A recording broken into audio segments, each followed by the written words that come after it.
Good morning, it's April 27th. We're in Jessup, Georgia, probably better known to locals in the area as Guard-Eye. And I'm joined by Gretchen Mitchell today. Gretchen's the nursery manager here at this facility. And we're going to be talking about the bare root sowing process. We'll look at things and we'll talk with things like seedling stratification, the bed shaping, the sowing, the glue rig, and then we'll close by talking about some of the activities that occur after the sowing process has taken place. But I wanted to give a little background history on this particular site. This site came under production in 1956 by Brunswick Pulp and Paper, and it ran until 1989 when it was purchased by Georgia Pacific. Ran under Georgia Pacific's ownership for many years before Plum Creek Timber Company took over. For a short stint, Weyerhaeuser Corporation owned it, and then we actually purchased this site in 2017. So this will be our fifth crop that's been sown and grown at this facility.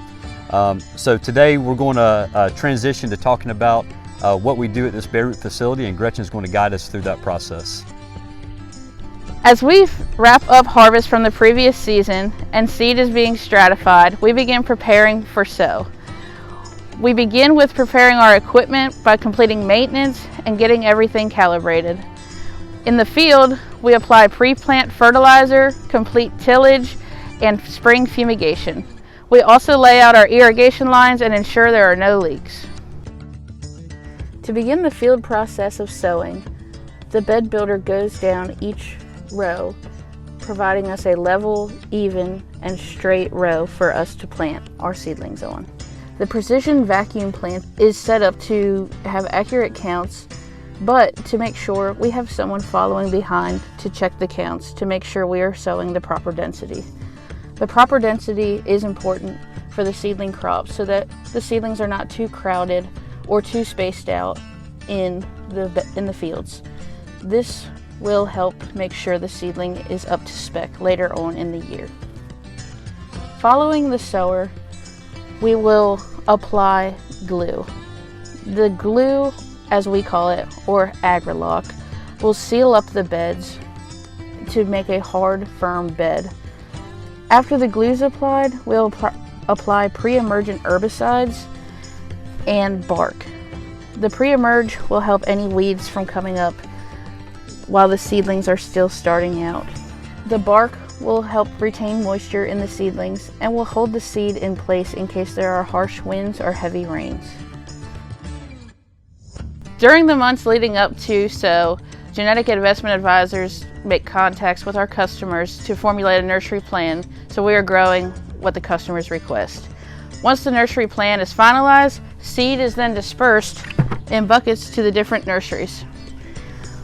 Once we receive our seed here, we stratify the loblolly and slash seed for 30 and 45 days. Once stratification is complete, we will treat the seed with our fungicide mixture, dry the seed, and prepare it for sow. Hey, we've had a really productive day. We've seen a lot of the activities that take place leading up to sow and then the actual sowing process. Gretchen was gracious enough to explain some of those processes to us. So we talked about seed stratification, we talked about the customer phone calls and meeting with them to engage to figure out what species they wanted us to grow, what level of tree improvement matched their needs, and so we sowed to that particular request. We saw the bed shaper and we saw the sowing operation as it was ongoing. You'll probably see the glue rig that's going on behind us, and then obviously mulch is laid down on top of that as well to retain bed integrity and to keep moisture within those beds. None of this work and this process would be possible without the work of all the team. And so Philip and Greg and Lim do an amazing job, and Lim in particular this is his 42nd year at this facility. So he has been part of billions of trees that have been produced and shipped out of this facility. We're so grateful for all their efforts. So now that the process is just a few days away from being sown, that's kind of coming to an end. Gretchen, what are some of the follow-up activities that will be going on over the coming weeks? For the upcoming weeks, we'll be irrigating for germination, keeping an eye on the beds, making sure as germination happens, there's no pest damage, and shortly after that, we'll begin fertilizer applications and chemical treatments. Yep. So a lot of the hard work's being done now, and then a lot of follow-up work will be done in the weeks to come. And typically in June timeframe, some physical inventories will be taking place. We'll get updated inventories from the production team. That gives us on the sales team typically more inventory to sell, which is really nice because y'all typically overproduce just with good germination. So we had a really nice time bringing you this video today. We thank you for your time, and we thank you for watching IFCO Edge.